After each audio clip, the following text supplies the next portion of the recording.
بسم اللہ الرحمن الرحیم۔ آج کی ہماری نشست کا سوال، دوران غسل اگر کسی آدمی کا ہاتھ اپنی شرمگاہ پر لگ جاتا ہے، کیا اس غسل سے آدمی تمام عبادات سر انجام دے سکتا ہے یا اس غسل کے بعد دوبارہ وضو کرنے کی ضرورت ہے؟ یا آدمی کا ویسے ہی شرمگاہ پر ہاتھ لگ جائے تو اس سے وضو ٹوٹ جاتا ہے یا دوبارہ وضو کرنا پڑتا ہے؟ ایسے ہی بال یا ناخن کاٹنے سے وضو ٹوٹ جاتا ہے یا دوبارہ وضو کرنا پڑے گا؟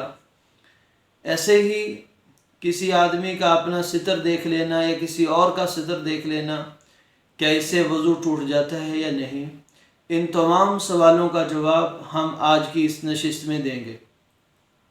سب سے پہلی بات کہ دوران غسل اگر کسی آدمی کا ہاتھ شرمگاہ پر لگ جائے تو اس سے وضو ٹوٹے گا یا نہیں، وضو باقی رہے گا یا نہیں؟ تو یہ بات سمجھ لینا چاہیے کہ غسل کے اندر تو ویسے ہی پورے جسم کو صاف کرنا، دھونا، ناپاکی کو دور کرنا ضروری ہے، تو اس کے اندر جو سب سے زیادہ جہاں پر ناپاکی کا اور گندگی لگنے کا احتمال ہوتا ہے وہ آدمی کی شرمگاہ ہی ہوتی ہے۔ اور اگر آدمی نے غسل کر لیا، پانی بہا لیا، اس کے بعد اپنی شرمگاہ کو ہاتھ لگا دیا، پھر بھی وہاں پر اس وضو سے مراد جو شریعت کے اندر، جو حدیث کے اندر الفاظ آتے ہیں کہ اس سے مراد وضو اصطلاحی وضو نہیں بلکہ اس سے مراد ہاتھ کو دھو لینا ہے، کیونکہ ابن مسعود رضی اللہ تعالی عنہ اس بات کو بڑی سختی سے رد کرتے تھے اور انکار کرتے تھے اور منع کرتے تھے اس بات پر کہ اگر کسی کا ہاتھ شرمگاہ پر لگ جائے اور وہ وضو کرے، وہ کہتے تھے کہ اس سے مراد ہاتھ دھو لینا ہے، وضو کرنا نہیں، کیونکہ اس کے اندر بہت بڑا حرج بھی ہے، بلکہ وہ خود بھی وہ ایسی کلمات ملتے ہیں روایت کے اندر کہ اگر بار بار ہاتھ لگنے سے وضو ہی ٹوٹتا ہے تو پھر اپنے عضو کو کاٹ ڈالو، ختم کر ڈالو، کیونکہ شریعت میں حرج کوئی نہیں، شریعت میں سختی کوئی نہیں۔ جیسے آپ صلی اللہ علیہ وسلم نے اونٹ کے گوشت کھانے کے بعد وضو کا حکم دیا تو اس وضو سے مراد بھی کلی کر لینا ہے، تمام وضو کرنا نہیں۔